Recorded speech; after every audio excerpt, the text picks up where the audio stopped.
பிரதமர் மோடி வருகைக்கு எதிர்ப்பு தெரிவித்து தென்னிந்திய நதிகள் இணைப்பு விவசாய சங்கத்தினர் ஆர்ப்பாட்டத்தில் ஈடுபட்டனர். சங்கத் தலைவர் ஐயாக்கண்ணு தலைமையில் வேதாரண்யம் பேருந்து நிலையம் அருகே நடைபெற்ற இந்த ஆர்ப்பாட்டத்தில் திரளான விவசாயிகள் கலந்து கொண்டனர்.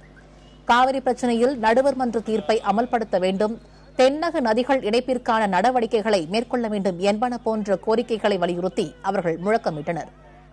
போராட்டத்தில் ஈடுபட்ட விவசாயிகள் தடையை மீறி கருப்பு கொடி ஏந்தி ஊர்வலமாக செல்ல முயன்றபோது காவல்துறையினர் அவர்களை தடுத்து நிறுத்தி கைது செய்தனர்.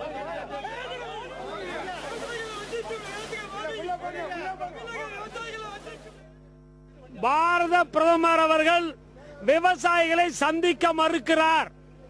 அது மட்டுமல்ல, காவிரி நடுவர் மன்ற தீர்ப்பின் பிறகு கெசட்ல போட்ட பிறகு காவிரி நடுவர் மன்றத்தினுடைய மேலாண்மை வாரியத்தை அமைக்க மறுக்கிறார்.